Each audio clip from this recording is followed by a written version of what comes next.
Parents are getting more and more aware. Schools are getting more and more aware.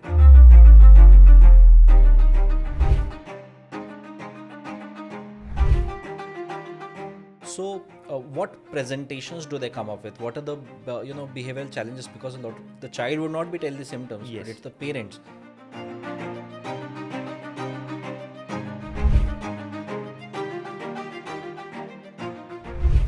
Hi, I'm Dr. Madhur Rathi. I'm a consultant psychiatrist based in Noida, and I welcome you for a podcast by the psychiatrist for the psychiatrist. Today with me, I have a very renowned child psychiatrist, Dr. Pritam Chandak from Nagpur. He has around 8 years of experience in the field of psychiatry and child psychiatry, and I welcome you for the podcast. Thank you, Madhur, for such a wonderful opportunity. My first question to you, Dr. Pritam, is Yes. what has been your journey as a psychiatrist, as a child psychiatrist specifically, and what's the scope? Yeah, definitely. The journey has been really amazing and it has been going on as of now. So, yes, when we talk about child psychiatry, every one of us know that in every field the specialization is going on in an immense way, and it is not possible for each and everyone to keep updated with the current trends of that thing. So yes, child psychiatry is a really amazing branch who has that patience and that interest in dealing with the child, and COVID has been blessing in disguise. Though COVID was a major calamity for us, but yes, it has opened a lot of doors for us during post COVID. Parents are getting more and more aware, schools are getting more and more aware, and yes, whatever me and all other psychiatrists, whatever the awareness we are creating, people have started taking child related mental health issues seriously, and it is definitely a good branch to go ahead with. Yes, as you said, the awareness is increasing, and it all starts, we say in psychiatry, it all starts in childhood. So it's very important to observe the child and get the help in time so that it helps in the long run. So, in your journey as a child psychiatrist, what are the common cases that you're seeing every day? Yes, जैसे आपने बताया, one of the important statistics what we always say, of all the adult cases or adult mental health issues, whatever you see, 50% of them have presentation before the age of 14 years. Yeah. So yes, whatever the things we deal with adult, everything has its presentation in early age, whether it's depression, anxiety, psychosis, OCD, addiction, somatic disorders, panic disorders. So all those things generally also have their presentation, though the symptoms might vary the way kids present. Something special to the kids population is neurodevelopmental issues, intellectual disabilities, autism spectrum, ADHD, learning related issues, all your dyslexia, dysgraphias, some syndromes, Down syndromes and all, speech or communication related disorders. So these are something specially you are dealing with child, but yes, all the spectrum what you see in adult has to be there in the child population as well. Right. Because we say that the mind resides in the brain. Exactly. And it's the formative years which are the most important.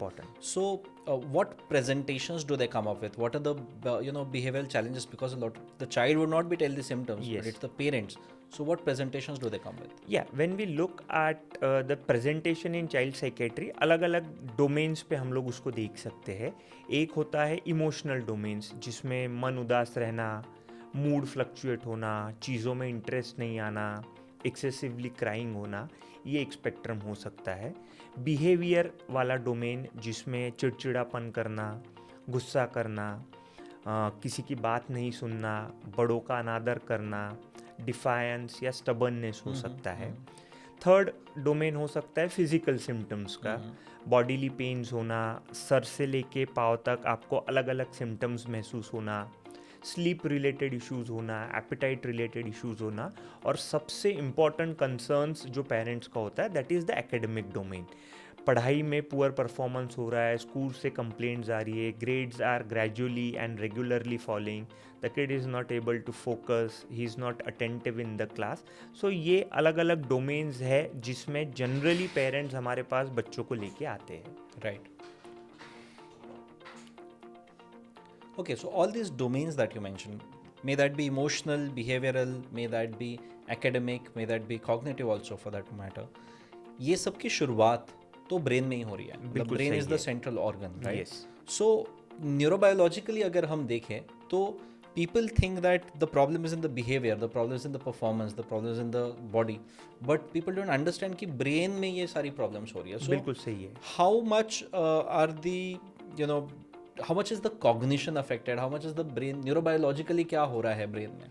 बिल्कुल सही है. जब भी हम लोग mental health issues की बात करते हैं, it's the behaviour what we see, but उसका जो रूट कॉज हम लोग बोल सकते हैं, it is the simplest layman word with what we called as the chemical load. Yeah. But in child, apart from this chemical imbalance like serotonin, dopamine and all those stuffs, which is more important is about the neuroplasticity. Yeah. The way the neurons are developing, the way synaptic connections are falling. Again, with difference in the trajectory of all those things, it start replicating in their behavioral patterns and all those things. Right. So yes, the thing starts at the neuronal level. Again, the neuronal level can be like in ADHD case, we say the neuronal firing increases like anything. In cases of seizure disorder, the things increases like anything. So again, all the neuroplasticity, the way the synaptic connections form, so this has an important role when we see about the child psychiatry patients or cases in that matter. Right.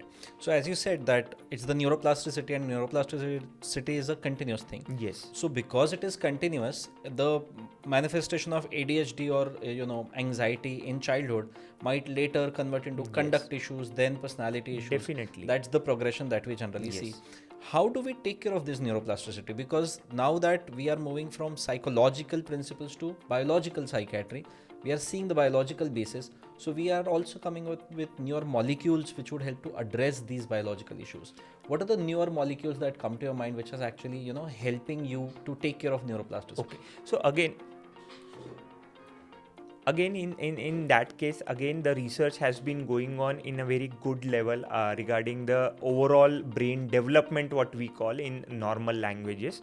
So apart from the normal molecules like antidepressant, antipsychotics, anti-anxiety medications, what we generally prescribe, there are some brain supplements which are coming up in the recent years.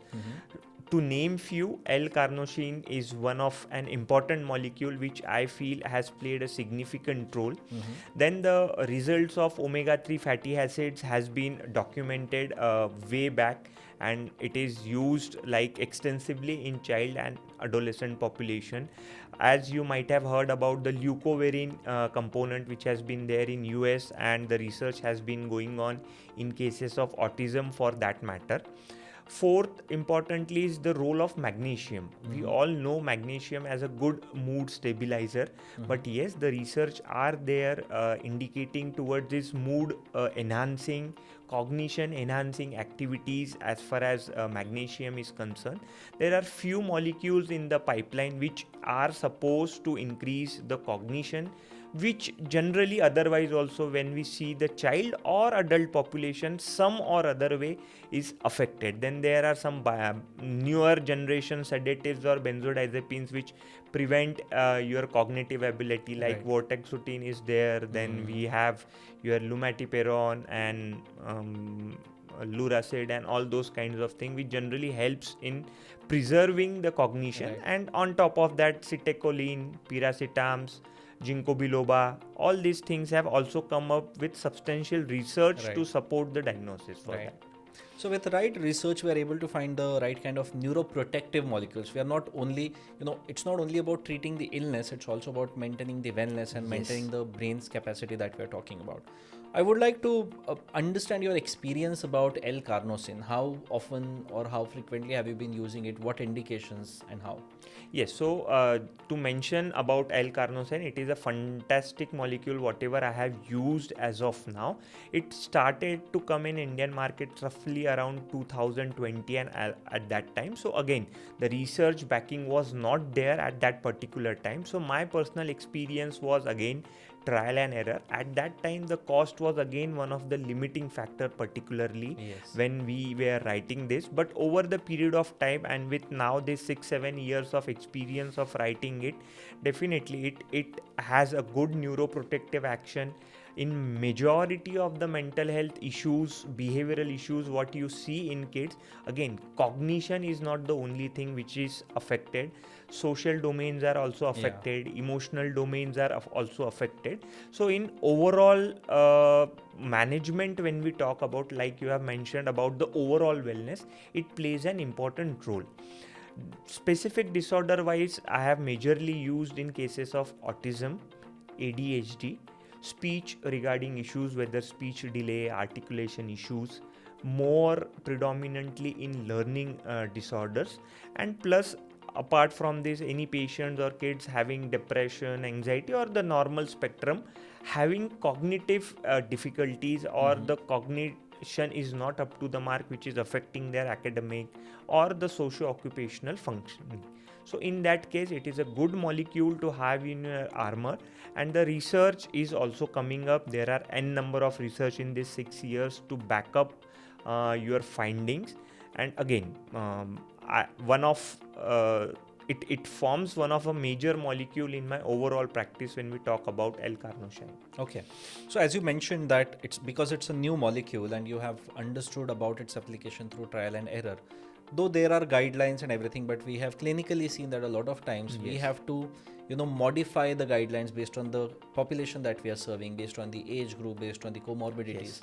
So how do you I would want to understand from your experience, how has been the dosing experience, weight wise, age wise, and indication wise? So again, indication wise, I have already explained to you.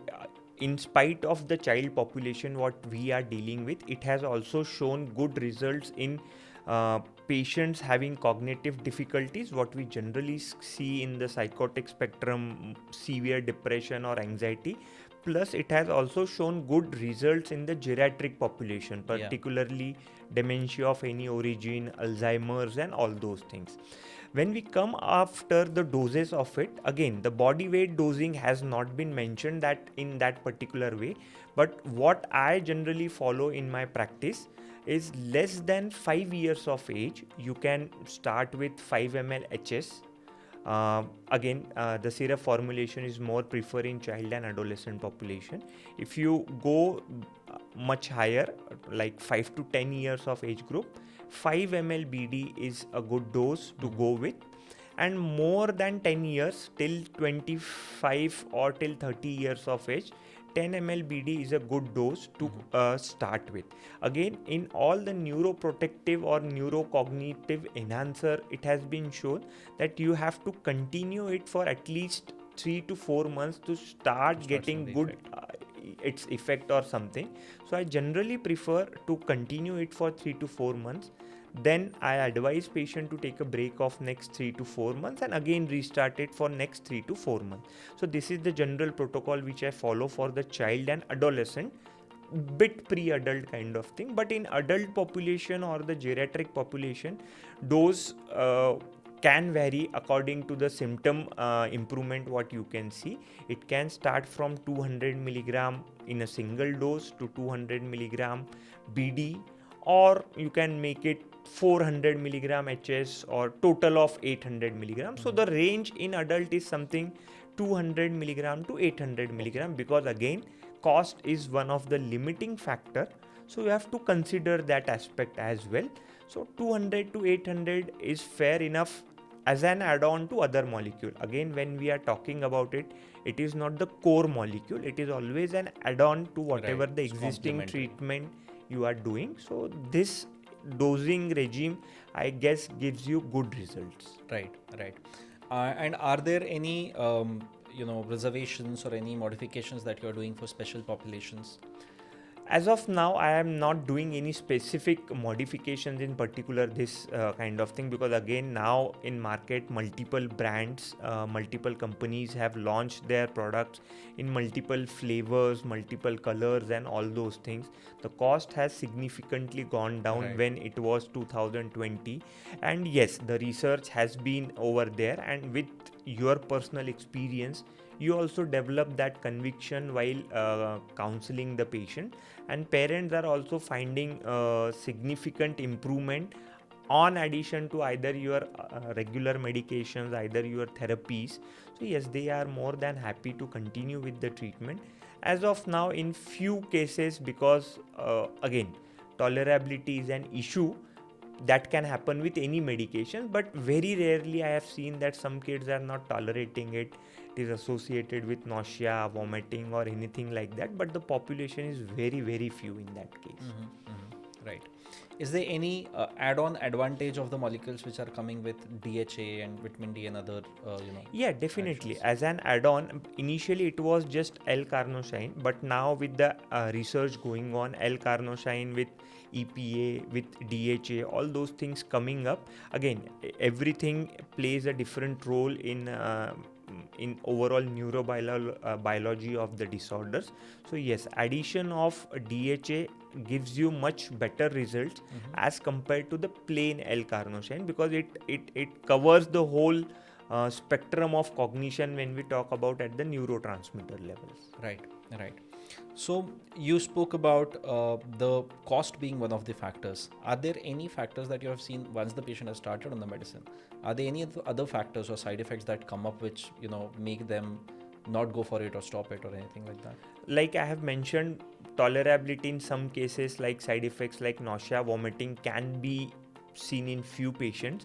I came across 5-6 patients. They mentioned me that particularly externalizing behaviors वाले, जैसे ADHD हो गया, आपका bipolar हो गया, ODD हो गया, कि after starting L Carnosine, they have found that the behavior has increased, or the aggression part has increased, the irritability has increased. So I have researched on that, but didn't find any significant correlation in that. So it might be just a mere coincidence, what we can say. But documentation wise, research wise, or with my personal experience, I have not came across with many people or many kids with having any side effects with this molecule per se. Right. I think the whole experience that you shared, because as you mentioned, it was not taught there, and we all know that in residency and during our education we might not get exposure to each and every molecule. So as a young psychiatrist, it becomes really difficult to know how to use, when to use. So I think that is where these experiences are like pearls of wisdom, where it gives a guideline for other people who are listening to it. So is there any maybe final concluding remark that you would want to mention to the viewers who are watching, the young psychiatrists who are watching this, about using the medicines or in child psychiatry in general? So definitely, when we talk about like we deal with the adult mental health issues, we have to be very open when we talk about the child and adolescent issues. The earlier you pick up the signs, the earlier history you take, the better is the diagnosis. Again, it's not only the medicine which is going to give you results, it's all about the holistic approach, the teamwork, because again, it's not like the child will open up at a particular point of time. So yes, giving some patience, listening, having regular therapy sessions, giving time to the parents, modifying the parent overall behavior gives you good results in child psychiatry. And with the advent of the new molecules, whatever the fallacies what we had with previous molecules like dullness और the misconception जो लोगों में होता है कि doctor तो सोने वाली दवाई लेते हैं, बच्चे का concentration, attention, focus नहीं बढ़ रहा है. So in that case, the newer molecules like L Carnosine, whether your omega-3 fatty acids, magnesium supplements, all these things really help you to increase the effectivity of the child, as well as a good add-on to your treatment modality. So definitely you should be open about it. Most importantly, consider child as he is coming to you. Don't try to teach the child, be open to learn from the child. I think I'm really thankful that you joined us for this discussion, because that's also one of my takeaway, that these supplementary, complementary medicines also have their own role to play. So just because we sometimes are not trained in that, we tend to discard that, okay, iska koi main role nahi hai. But I think that complementary role also is very important. So we should be open to give a try to different medicines, so that we also get more confident in giving better treatment to our patients. Definitely, Madhur. That's the proper sum up you have done from that. It was really pleasure talking to you, and thank you once again for inviting me to this podcast. Thank you so much for joining us.